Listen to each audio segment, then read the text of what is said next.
Bab 53 Kekuatan Berkumpul. Aula Reservasi Buku. Berkebalikan dengan tata letak aula harta karun, tidak ada ruang apapun di sana, dan pada saat seseorang memasuki aula tersebut, ruangannya sangat luas, meliputi area seluas 3.000 meter. Deretan demi deretan rak buku setinggi 30 meter dapat ditemukan di mana-mana. Rak-rak buku itu berdiri berlapis-lapis untuk memenuhi setiap ruang di seluruh aula. Jika seseorang melihat ke bawah dari sudut pandang yang tinggi, orang akan dapat melihat bahwa deretan rak buku ini membentuk bentuk segi delapan, dan seperti lapisan-lapisan kuncup bunga yang sedang mekar. Berjalan di dalamnya seperti berjalan di dalam labirin yang berliku-liku. Kemanapun pandangan seseorang berlalu, yang terlihat hanyalah rak-rak buku yang penuh dengan tumpukan batu giok, dan seseorang tidak dapat melihat arah manapun.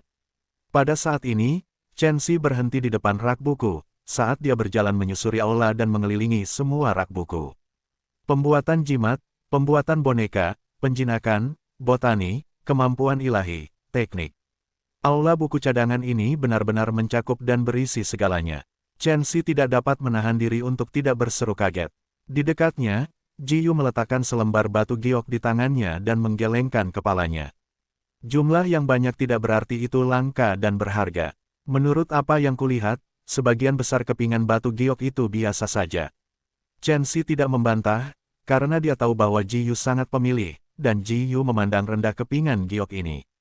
Terlebih lagi, kepingan giok ini sangat berharga bagi Chen Xi. Dia miskin sejak usia muda. Ketika dia pergi ke paviliun indah kota Pine Mist untuk membeli teknik bela diri yang dibutuhkannya, dia malah diejek oleh pelayan wanita. Jika bukan karena putri kecil dari kediaman jenderal, Qin Hongnian, yang melangkah maju, dia hanya bisa menelan hinaan dan penghinaan itu dalam diam, lalu pergi dengan putus asa. Jadi, saat ini, dia sudah memutuskan dalam hati bahwa meskipun dia tidak mengolahnya, dia akan tetap mengambil kepingan giok yang luasnya hampir sama dengan lautan. Menukarkannya dengan batu roh akan tetap menjadi kekayaan yang sangat besar. Namun, tepat pada saat ini, gelombang langkah kaki tiba-tiba terdengar dari luar aula. Seseorang telah datang begitu cepat. Chen Xi terkejut dalam hati. Pada saat ini, sudah mustahil baginya untuk menjara semua kepingan giok ini, tetapi dia sangat enggan untuk melewatkan kesempatan untuk mendapatkan begitu banyak kepingan giok. Apa yang harus saya lakukan? Saya kembali dengan tangan hampa dari Treasure Hall, mungkinkah saya akan bernasib sama di Book Reserve Hall sekarang? Aku telah membantumu mempelajari teknik pedang, kemampuan ilahi, dan teknik gerakan. Apalagi yang kurang darimu? Saat berbicara, Ji Yu mengulurkan tangannya dan menyapukannya ke udara, dan banyak kepingan giok terbang ke arahnya seolah-olah telah menumbuhkan sayap. Chen Xi tertegun, lalu bertanya, bisakah kita mengambil semuanya? Wajah Ji Yu tenggelam dan dia menghentikan apa yang sedang dilakukannya. Chen Xi mengumpat dalam hati. Dia sudah lama bersama Ji Yu dan sangat memahami karakter Ji Yu. Ji Yu bisa mengabdikan dirinya untuk membimbing kultivasi Chen Xi, tetapi jika Chen Xi memintanya melakukan sesuatu yang tidak ingin dia lakukan, maka itu sama sekali tidak mungkin. Menurut apa yang dikatakan Ji Yu, hanya ketika Chen Xi telah melewati semua ujian di puncak ujian surga untuk menjadi murid pribadi sang guru tata krama, maka Chen Xi dapat memerintahnya. Pada saat ini, ketika dia melihat Ji Yu tidak senang, Chen Xi segera meminta maaf. Senior Ji Yu, maafkan aku, junior yang terlalu serakah. Jika aku bisa memilih, maka aku berharap untuk mendapatkan beberapa kepingan giok untuk membuat jimat. Chen Xi tahu bahwa, selama dia berbicara tentang hal-hal yang berhubungan dengan pembuatan jimat, Ji Yu pasti akan sangat senang. Karena gurunya, Senior Fuxi, telah mengamati diagram sungai dengan saksama untuk menyimpulkan makna mendalam di balik siklus rahasia surga untuk memperoleh pemahaman mendadak tentang Grand Dao dan naik ke puncak Dao. Padahal justru karena dia sendiri memiliki pemahaman dalam Dao jimat, dia mampu keluar dari alam rahasia bintang dan memperoleh pengakuan Ji Yu. Seperti yang diharapkan, ekspresi Ji Yu langsung mereda secara signifikan ketika dia mendengar bahwa Chen Xi masih terus-menerus memikirkan Dao of Talismans. Ji Yu mendengus dingin sebelum mengulurkan tangannya untuk menyapu udara, dan 10 lebih kepingan giok sekali lagi melesat ke arahnya. 13 lembar batu giok untuk membuat jimat, ditambah dengan lembar batu giok yang berhubungan dengan teknik pedang, teknik gerakan, dan kemampuan ilahi, aku sudah memiliki 20 lembar batu giok. Meskipun aula buku hanyalah setitik di lautan luas, Lembar batu giok yang dapat diambil oleh senior Ji Yu seharusnya menjadi permata di lautan ini. Chen Xi dengan santai menyimpan kepingan giok itu di dalam cincin penyimpanannya, lalu mengikuti di belakang Ji Yu untuk berlari menuju pintu masuk. Suara langkah kaki semakin dekat, dan samar-samar bercampur dengan suara orang-orang yang riuh. Semua kultivator yang dapat memasuki aula berada di alam istana Valet dan telah membentuk kelompok sebelum datang. Perbedaan besar dalam kekuatan dan jumlah mereka menyebabkan Chen Xi tidak berani tinggal lebih lama lagi. Selain itu, demi mencegah jejaknya diketahui, dia bahkan tidak menyentuh banyak kepingan giok di rak buku terdekat karena dia takut orang lain akan melihat sesuatu dari jejak yang tertinggal. Berbeda dengan cara orang lain memasuki aula melalui pintu utama, Chen Xi masuk melalui lorong kecil yang tersembunyi dari aula utama. Jika seseorang tidak mencari dengan saksama, akan sangat sulit untuk melihat lorong ini, jadi, dia tidak bertemu seorang pun kultivator selama perjalanan pulangnya. Hahaha, aula buku cadangan yang abadi, Nether Enlightenment, tertinggal. Tawa serak dan melengking tiba-tiba bergema di dalam aula. Batu giok di deretan rak buku ini mungkin setidaknya beberapa puluh ribu dan telah tertutup debu selama 10.000 tahun. Sekarang, batu giok itu akan menguntungkan kita. Ini benar-benar keberuntungan yang luar biasa. Orang ini benar-benar tidak menyembunyikan kegembiraannya, ya. Chen Xi berdiri di depan pintu tersembunyi yang jauh dan tidak dapat menahan diri untuk tidak menggelengkan kepalanya ketika mendengar suara ini, dan dia baru saja akan melangkah masuk ke pintu tersembunyi itu dan pergi ketika dia tiba-tiba mendengar suara yang dikenalnya, menyebabkan dia berhenti di tengah jalan. Rekan-rekan Taois dari Sekte Phoenix Club, apakah kalian tidak terlalu bersemangat? Suara itu hangat dan merdu, tetapi ketika memasuki telinga Chen Xi, itu malah menyebabkan niat membunuh melonjak dalam hatinya. Cai Letian, sekalipun dia berubah menjadi abu, Chen Xi masih mengenali pemilik suara ini. Saat teringat kembali saat ditikam dari belakang oleh orang ini di pegunungan Crimson Flame yang menyebabkan dia terjatuh ke jurang yang dalam, kebencian di hati Chen Xi tak terkendali melonjak, dan ekspresinya menjadi sangat dingin. Senior Ji Yu, aku sudah memutuskan untuk tinggal. Chen Xi menarik napas dalam-dalam dan mengirimkan transmisi suara dengan suara yang dalam. Ji Yu melirik Chen Xi dan berkata dengan acuh tak acuh, urus saja musuhmu sendiri. Aku tidak akan membantumu bahkan jika kamu dibunuh olehnya. Chen Xi mengangguk, hanya dengan membunuh musuhnya dengan kedua tangannya sendiri dia akan mampu melampiaskan kebencian yang bergolak. Dalam hatinya, suara mendesing. Chen Xi melirik ke sekeliling, lalu tubuhnya melengkung saat ujung kakinya mengetuk lantai dengan ringan dan dia dengan gesit berlari menaiki balok batu di sudut seperti kucing macan tutul yang diam. Balok batu ini selebar 3 meter dan disusun dalam pola silang dengan puluhan balok batu, seperti jaring besar yang membentang di atas seluruh aula, dan dia tidak perlu khawatir ketahuan saat bersembunyi di sini. Terlebih lagi, dia bisa melihat pemandangan di seluruh aula dari posisi ini. Menurut dugaan Chen Xi, para kultivator Sekte Phoenix Club itu pasti akan memulai pertempuran dengan kelompok Cai Letian demi memperebutkan kepingan giok di aula. Dengan cara ini, dia akan benar-benar bisa bersembunyi di sini dan memilih kesempatan terbaik untuk melancarkan serangan diam-diam terhadap Cai Letian. Para kultivator alam Istana Valet sudah memiliki kekuatan persepsi, terlebih lagi, keenam indera mereka tajam dan sangat peka terhadap lingkungan sekitar. Chen Xi tidak berani menggunakan kekuatan persepsinya. Dia menahan aura di seluruh tubuhnya lalu berbaring telentang di balok batu, seperti seberkas siluet hitam. Pada saat yang sama, matanya menyipit saat dia dengan hati-hati menatap aula di bawah. Pada saat ini, dua kelompok pembudidaya telah berkumpul di dalam aula. Satu kelompok adalah kelompok kultivator yang dipimpin oleh Cai Letian, dengan kenalan-kenalan Chen Xi seperti Du Qingqi, Duan Muze, Song Lin. Sementara itu, di sisi yang berlawanan ada beberapa kultivator asing yang mengenakan berbagai macam pakaian dan usia. Keempat orang di depan sangat mencolok, seorang lelaki tua kurus, seorang lelaki setengah baya yang tegap, seorang lelaki muda dan seorang perempuan muda.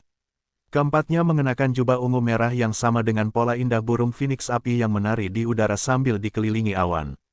Mereka secara mengejutkan adalah para kultivator Sekte Phoenix Club yang pernah dilihat Chen Xi di kota Bloodbath. Pada saat ini, kedua kelompok telah mengeluarkan harta ajaib dan senjata mereka dan sedang berhadapan di ruang tengah rak buku, siap untuk bertarung.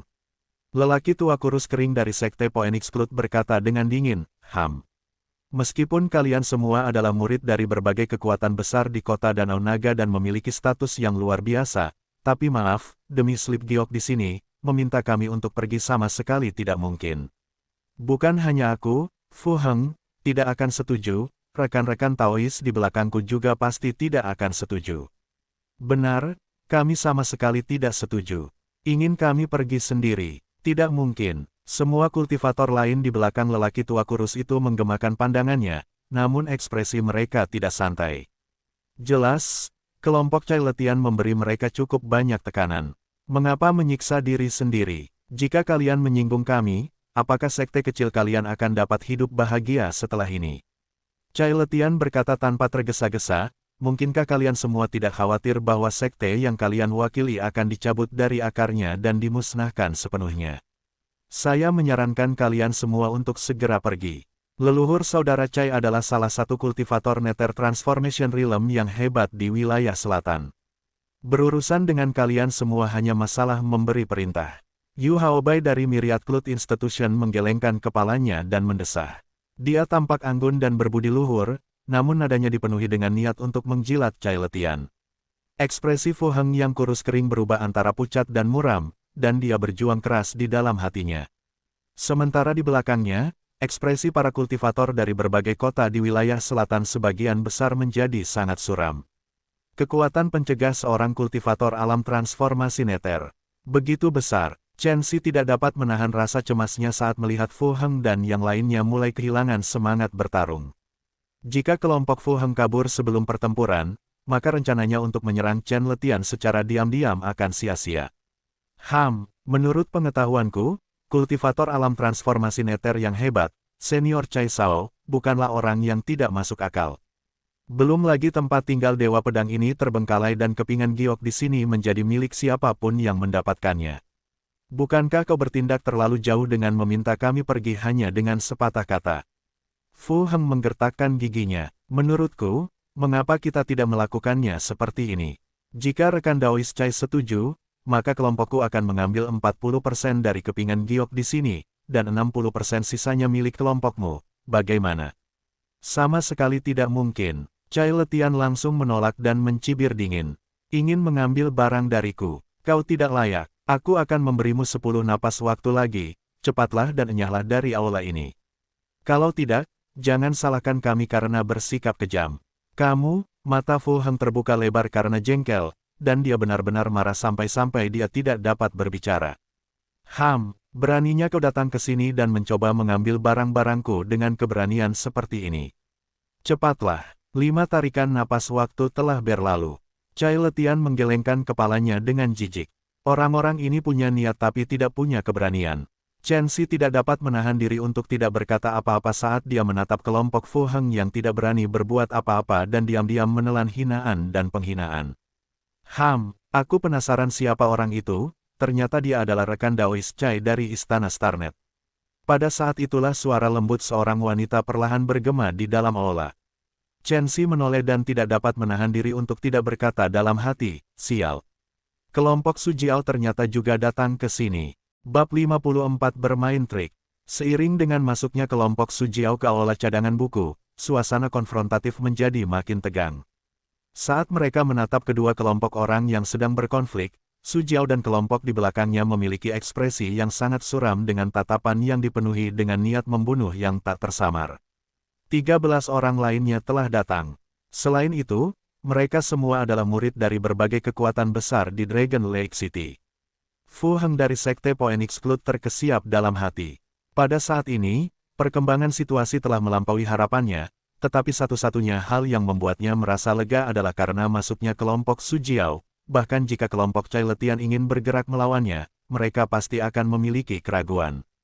Ekspresi Cai Letian dan orang-orang di belakangnya semua berubah serius ketika mereka melihat kelompok Su Jiao dan mereka kehilangan ekspresi sebelumnya bahwa kemenangan sudah dalam genggaman mereka. Pada saat ini, 3 kekuatan yang mengejutkan telah terbentuk di dalam aula. 3 kekuatan masing-masing mengambil sudut dan menahan satu sama lain, dan sedikit gerakan dapat memengaruhi situasi secara keseluruhan. Dalam keadaan seperti ini, tidak ada yang berani melakukan tindakan gegabah. Nona Su, aula buku sudah ditempati oleh kami sekarang. Kalian semua sebaiknya tidak ikut campur di sini dan merusak hubungan baik satu sama lain, itu bukan pemandangan yang bagus untuk dilihat. Kata Chai Letian dingin. Su Jiao yang sudah muak karena keluar dengan tangan hampa dari balai harta karun dan balai bela diri tidak dapat menahan diri untuk tidak mencibir ketika melihat Chai Letian ingin mengusirnya begitu dia berbicara. Hentikan omong kosongmu itu, orang tua aneh dari klanmu itu tidak bisa membuatku takut. Berani sekali, Yu Haobai di belakang Chai Letian berteriak dengan keras. Senior Chai Sao adalah salah satu dari sedikit kultivator alam transformasi neter yang tersisa di wilayah selatan, dan kau benar-benar berani menghinanya sebagai orang tua aneh. Kau benar-benar tidak tahu apa-apa tentang kematian atau bahaya. Berhenti bicara omong kosong. Bukankah ini hanya membandingkan leluhur? Chang Bin yang berada di samping Su Jiao mencibir diam-diam, lalu berkata, Chai Letian memiliki leluhur alam transformasi neter yang mendukungnya, tetapi kakak laki-laki Nona Su, Su Chan, telah menjadi satu-satunya murid tertutup dari kultivator pedang alam kelahiran kembali Sekte Pedang Wandering Cloud, leluhur Ling Du dalam 1000 tahun. Apakah menurutmu apa yang kamu katakan memiliki arti sekarang? Leluhur Ling Du, semua orang yang hadir termasuk Chai Letian seakan-akan mendengar hal yang sangat menakutkan, dan wajah mereka pun pucat pasi serentak. Kakak laki-laki Su Jiao benar-benar telah menjadi murid leluhur Ling Du. Di atas sudut tersembunyi di balok-balok batu yang sangat tinggi, Chen Xi tidak bisa menahan rasa terkejutnya. Jika seseorang berbicara tentang yang paling tangguh, maka di antara kekuatan-kekuatan di kota Danau Naga, Sekte Pedang Wandering Cloud akan menjadi yang teratas tanpa diragukan lagi. Diduga, ada cukup banyak kultivator pedang alam abadi duniawi yang tangguh yang tinggal menyendiri di dalam Sekte Pedang Wandering Cloud. Leluhur Ling Du adalah seorang kultivator pedang alam kelahiran kembali yang terkenal di Sekte Pedang Wandering Cloud. Emosinya meledak-ledak dan membantai dengan kejam, dan reputasinya sangat bergema di seluruh dunia kultivasi wilayah selatan dan dapat dikatakan dikenal oleh semua orang. Tidak heran kau begitu percaya diri. Jadi ternyata bajingan beruntung, Su Chan, telah menjadi murid leluhur Ling Du. Ekspresi Chai Letian dengan cepat kembali normal, lalu dia menggelengkan kepalanya dan berkata dengan nada meremehkan, Su Chan adalah Su Chan, kau Su Jiao adalah Su Jiao. Apakah kau pikir leluhur Ling Du akan menyinggung leluhur klanku demi dirimu? Ekspresi Su Jiao tetap tidak terpengaruh, namun dia mendesah dalam hati, Chai Letian memang benar. Dia tidak berhubungan langsung dengan leluhur Ling Du dan itu hanya memungkinkannya untuk bersikap seperti harimau. Sama sekali tidak mungkin baginya untuk membuat leluhur Ling Du menyinggung seorang kultivator alam transformasi neter yang berada di alam yang lebih tinggi darinya demi dirinya. Namun, Su Jiao sama sekali bukan orang yang sederhana, dan bola matanya berputar dan dia sudah memikirkan sebuah rencana. Dia tidak memperhatikan Chai Letian dan malah menatap Fu Heng dan yang lainnya sebelum berkata sambil tersenyum, saya kira kalian semua tidak mau memasuki aula cadangan buku tetapi pergi dengan tangan kosong, kan? Bagaimana kalau kita bergabung dan membunuh mereka semua? Kita akan membagi semua kepingan giok di aula ini secara merata, bagaimana?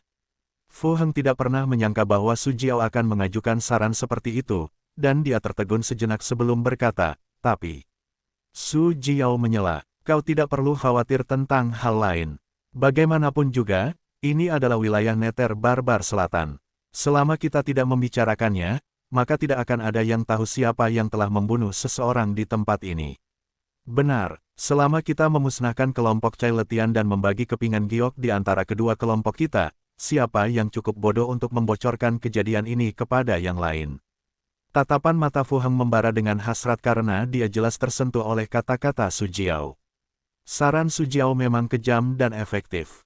Kelompok Chai Letian hanya terdiri dari 8 kultivator alam Istana Valet dan tidak dapat dibandingkan dengan 2 kelompok lainnya. Jika mereka diserang oleh pasukan gabungan dari kedua kelompok ini, kedua kelompok tersebut memang mampu memusnahkan kelompok Chai Letian sepenuhnya. Rekan Taois Fu, jika kau berani melakukan ini, maka kau pasti akan menyesalinya. Chai Letian akhirnya tidak dapat mempertahankan ketenangannya, dan wajahnya tiba-tiba berubah muram saat dia berteriak, mungkinkah kau tidak takut bahwa Su Jiao akan membakar jembatan setelah menyeberanginya dan membunuh kalian semua, lalu mengambil alih semua kepingan giok di dalam aula ini? Fu Heng tertegun dan ekspresinya sekali lagi menjadi ragu-ragu. Jelas, dia khawatir Su Jiao akan melakukan hal ini juga. Bagaimana kalau kalian semua bekerja sama denganku, kita akan memusnahkan kelompok Su Jiao. Kita akan membagi kepingan giok ini sesuai dengan apa yang kau katakan sebelumnya, bagaimana kalau dibagi 4-6? Cai Letian menghela napas lega dan menyerang saat besinya masih panas. Fu Heng berada dalam posisi yang sangat sulit. Ia sama sekali tidak pernah membayangkan bahwa kelompoknya yang awalnya paling lemah telah menjadi kue panas yang harus diperebutkan oleh kedua kelompok lainnya. Hanya saja, demi menjaga agar jembatan tidak terbakar setelah melewatinya, ia tidak dapat menyetujui salah satu dari kedua kelompok tersebut. Apa yang harus saya lakukan? Ketika dihadapkan pada situasi seperti itu, Fu Heng dan yang lainnya di belakangnya semuanya berada dalam situasi yang sulit di antara kedua kelompok. Sialan, kalau mereka terus berdiskusi seperti ini, cepat atau lambat mereka akan menemukan jalan keluarnya. Dengan cara ini, bagaimana aku bisa memanfaatkan keributan ini untuk menyerang Cai Letian secara diam-diam? Chen Xi tak dapat menahan rasa cemas dalam hatinya saat melihat ketiga kelompok orang itu sudah lama tidak terlibat pertempuran, kemudian secerca inspirasi melintas dalam benaknya saat ia tiba-tiba memikirkan sebuah rencana yang sangat bagus. Tanda pisah, tanda pisah, tanda pisah. Waktu terus berlalu, tetapi suasana semakin mencekam. Kelompok-kelompok itu tidak dapat memulai perkelahian, mereka juga tidak dapat membagi kepingan giok di dalam aula, dan mereka hanya dapat berdiri dengan cemas dan membuang-buang waktu. Menurut pendapatku, ketiga kelompok kita seharusnya tidak saling bersaing lagi. Bagaimana kalau kita membahas cara untuk membagi semua kepingan giok ini? Cai Letian akhirnya tidak sabar menunggu dan dia mengajukan sarannya dengan enggan di dalam hatinya. Baiklah, kami setuju jika ini memungkinkan. Su Jiao menghela napas lega dalam hati. Ia takut mereka akan terus membuang-buang waktu seperti jika ada orang lain yang ikut campur dalam masalah ini, maka situasinya akan semakin kacau. Saran dari rekan Daois Cai memang yang kami nanti-nantikan. Fu Heng juga mendesah panjang. Secara komparatif, kelompoknya adalah yang terlemah dan memiliki tekanan terkuat, jadi dia tentu saja tidak mau berkelahi dengan dua kelompok lainnya. Namun, tepat pada saat ini, sebuah suara yang tak terduga tiba-tiba bergema di dalam aula. Saudara Cai, keadaan tidak berjalan baik. Orang-orang dari Sekte Phoenix Cloud juga mengumpulkan kepingan giok yang berharga. Sekte Phoenix Cloud mengumpulkan batu giok yang berharga. Semua orang yang hadir tercengang ketika mendengar ini. Chen Xi, dia sebenarnya masih hidup. Ketika suara ini memasuki telinga Du Qingqi, Duan Muze, dan Song Lin, hati mereka tiba-tiba bergetar dan wajah mereka dipenuhi rasa tidak percaya. Sampah itu masih hidup. Tapi apa maksudnya dengan ucapannya tadi? Cai Letian tertegun, lalu dia menyadarinya dan wajahnya langsung menghitam seperti dasar panci. Sialan, sungguh cara yang mengerikan. Su Jiao telah mengetahui siapa pemilik suara itu dan tatapannya menyapu ke belakang Cai Letian. Seperti yang diharapkan, dia tidak melihat jejak Chen Xi. Ketika dia mengingat informasi yang terungkap dari apa yang dikatakan Chen Xi, wajahnya langsung menjadi sangat dingin dan dia mulai tertawa karena sangat marah, lalu berkata-kata demi kata. Kamu, Cai Letian, pantas disebut licik dan penuh perhitungan. Kamu pertama-tama mengirim orang untuk mengumpulkan batu giok yang berharga, lalu mengajukan saran untuk membagi batu giok di dalam aula secara merata, menyerahkan batu giok sampah itu kepada kami. Kamu benar-benar bertindak terlalu jauh. Nona Su, dengarkan aku. Chen Xi menipu kalian semua. Dia sudah lama tidak menjadi bagian dari kita. Cai Letian buru-buru menjelaskan, sudah sampai pada titik ini dan kau masih ingin mencari alasan. Apa kau pikir aku tidak menyadari Chen Xi mengikuti kalian semua sejak dia meninggalkan kota Bloodbath? Dentang, saat dia berbicara, sebuah pedang terbang yang berwarna merah menyala seolah-olah terbakar tiba-tiba muncul di tangan Su Jiao, dan ekspresinya menjadi pucat. Sepertinya kita hanya bisa menyelesaikan ini melalui pertempuran. Semuanya, kita telah dipermainkan oleh bajingan-bajingan terkutuk ini. Bunuh orang-orang hina bermuka dua ini. Dentang, dentang, dentang. Chang Bin dan yang lainnya pulih dari keterkejutan mereka dan keluhan yang terkumpul dari Balai Harta Karun dan Balai Bela Diri bercampur dengan kemarahan karena ditipu meledak dengan keras. Mereka semua menghunus senjata dan menggertakkan gigi saat mereka menyerang kelompok Cai Letian. Cai Letian sangat marah hingga tubuhnya gemetar. Ia ingin menjelaskan tetapi sebelum ia sempat menyelesaikan apa yang ingin ia katakan, ia melihat berbagai harta karun ajaib dengan pancaran energi roh yang mengancam menutupi seluruh langit dan bumi saat mereka menghantamnya. Ia tidak berani ragu saat ia mengeluarkan harta karun ajaib dengan jentikan tangannya dan bergerak untuk mencegat serangan itu. Sialan, kita tidak bersalah. Orang-orang lain di belakang Cai Letian juga sangat kesal, tetapi ketika mereka melihat kelompok Su Jiao menyerang tanpa membedakan antara hitam dan putih, mereka juga menjadi marah. Seketika, wajah mereka menjadi muram saat mereka mengeluarkan harta karun ajaib mereka dan memasuki pertarungan. Membunuh. Bunuh mereka. Sialan. Kelompok Su Jiao yang beranggotakan 13 orang dan kelompok Cai Letian yang beranggotakan 8 orang semuanya adalah kultivator alam Istana Valet. Pada saat ini, ketika mereka masing-masing menjalankan keterampilan yang mereka kuasai, esensi sejati bergetar dan meraung di dalam aula. Aliran udara yang mengerikan bagaikan pedang tajam saat menyapu sekeliling, meninggalkan retakan yang mengejutkan di dinding aula. Ada pedang besar berwarna merah darah yang berubah menjadi naga banjir saat melayang di langit, menggigit dan mengaum. Ada lebih dari 100 pedang terbang dengan cahaya dingin pekat yang dijalin bersama membentuk formasi pedang yang memancarkan aura membunuh yang mengepul. Ada aliran hitam yang bergolak keluar dari dalam aliran roh, bergemuruh saat menyerbu ke arah musuh-musuhnya. Segala macam harta karun ajaib, taktik tempur yang benar-benar cerdik, dan berbagai cahaya yang tak beraturan dan cemerlang namun dipenuhi aura yang mengerikan. Kehancuran yang disebabkan oleh semua tabrakan ini tampaknya telah mencabik-cabik ruang. Aliran udara yang mengerikan akibat pertempuran yang kacau itu melonjak ke sekeliling dan langsung meledakkan semua rak buku di aula ke tanah, menghancurkannya berkeping-keping.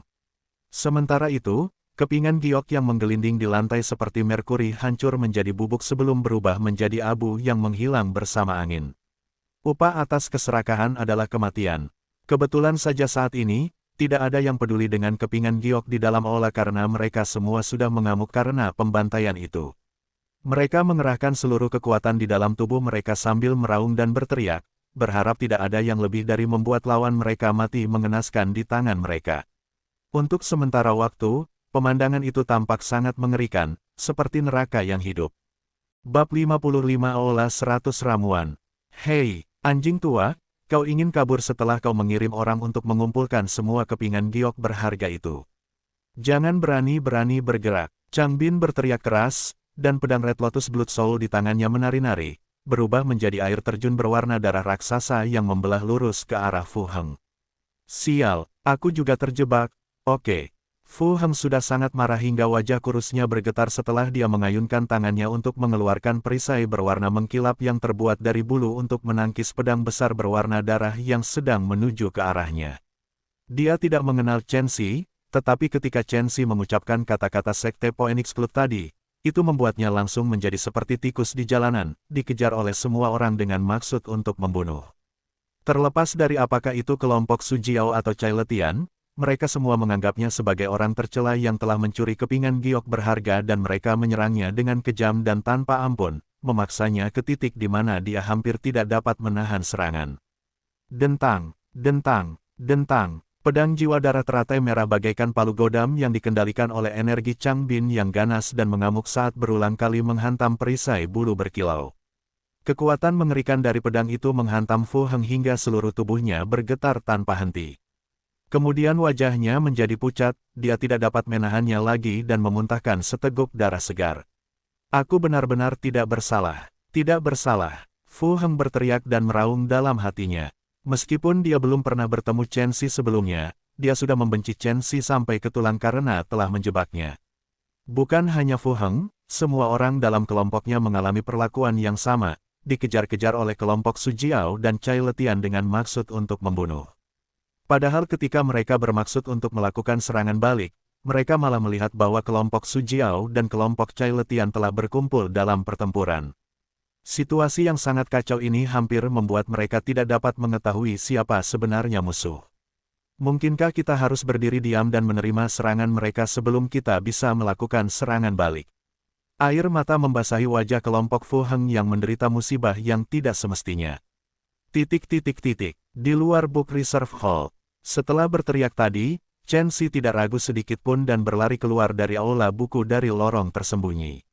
Pada saat ini, jejak rasa bersalah tak dapat dielakkan muncul di hatinya saat ia mendengar gelombang suara pertempuran yang mengerikan bergema dari dalam aula, karena ia merasa telah berbuat salah kepada Du Qingqi, Duan Muze, dan Song Lin. Sejak memasuki wilayah Nether Barbar Selatan dan sampai pada titik mereka memasuki pegunungan Crimson Flame, mereka bertiga telah merawatnya dengan baik dan menganggapnya sebagai teman.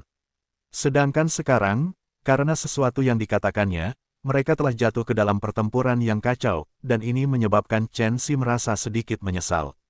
Ini adalah musibah yang tidak pantas. Saya hanya berharap mereka bisa selamat, tolong jangan biarkan sesuatu terjadi pada mereka.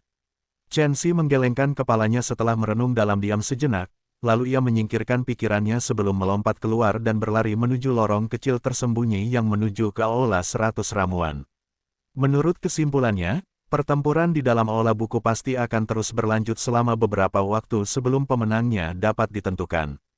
Dia benar-benar mampu memanfaatkan kesempatan ketika ketiga kelompok itu sedang dalam pertempuran yang kacau untuk membersihkan Aula 100 Ramuan.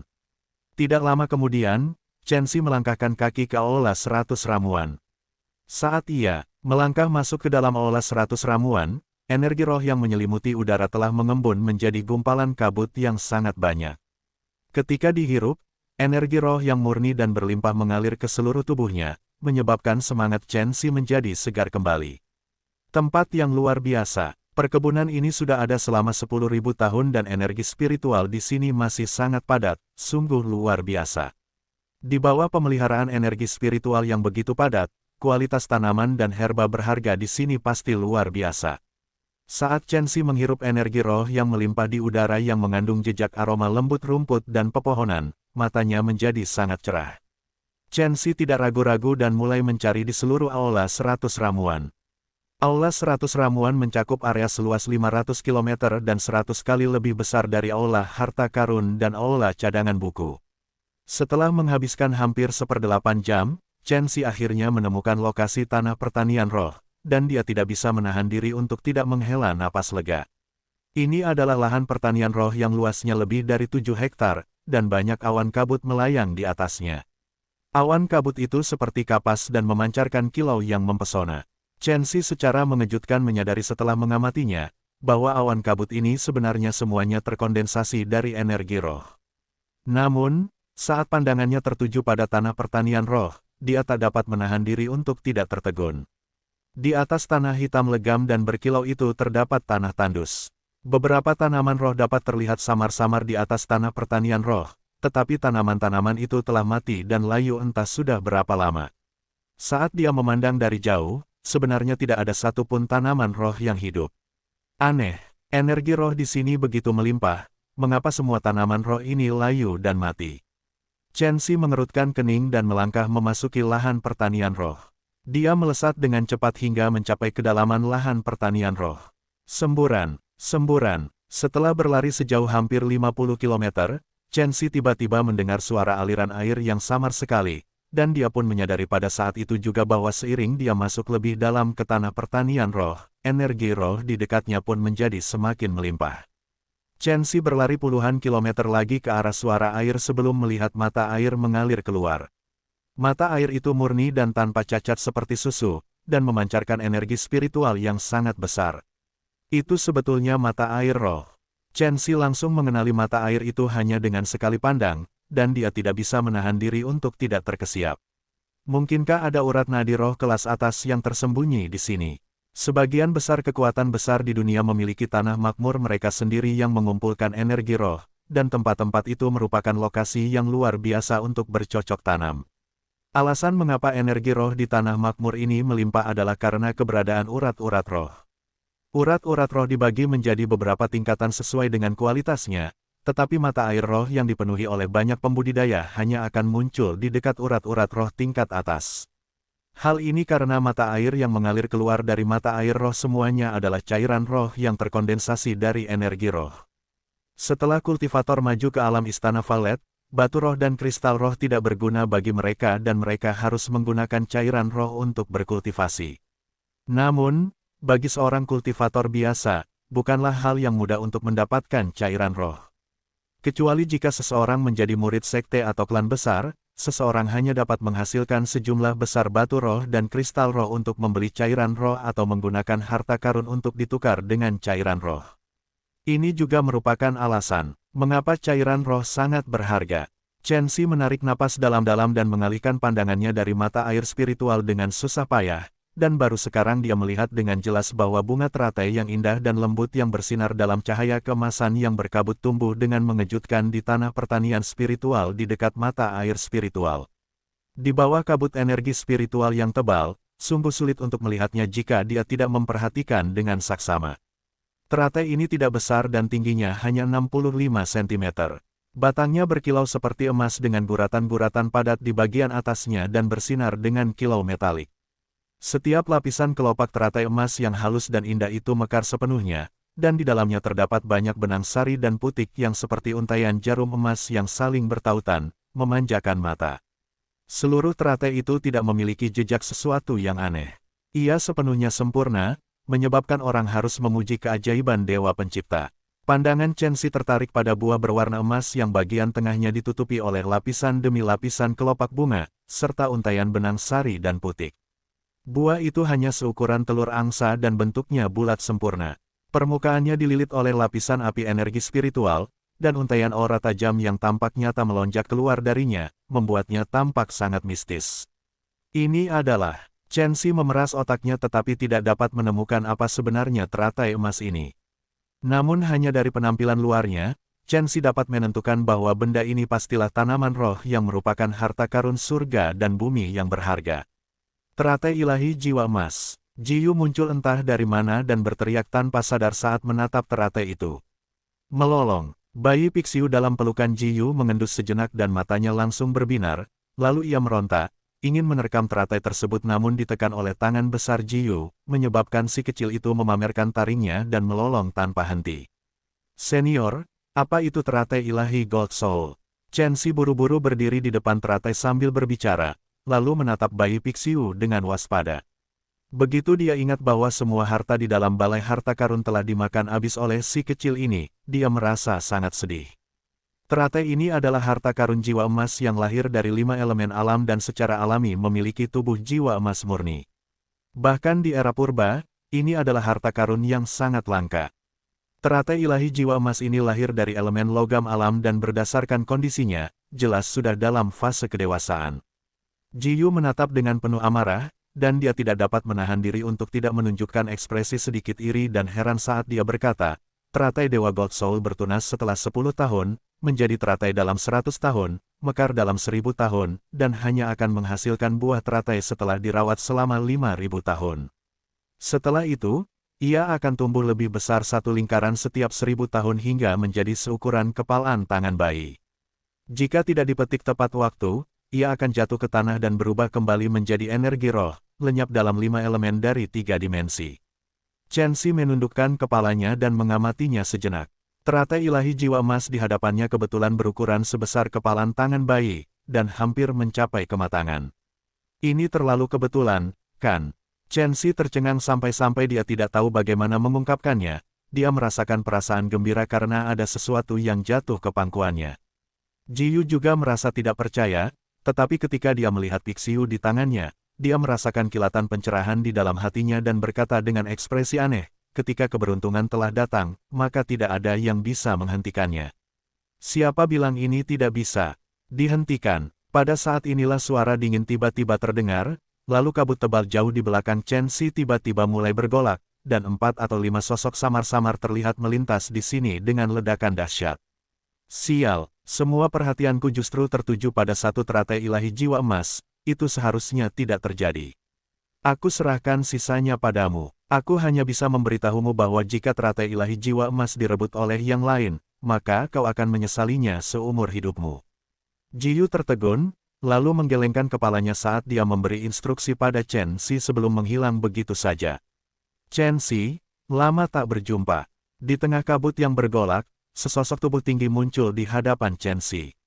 Ia memiliki alis berbentuk pedang dan mata yang berbinar, dengan rambut sebahu, dan ia menatap Chen Xi dengan tatapan penuh kebencian yang tak terbatas.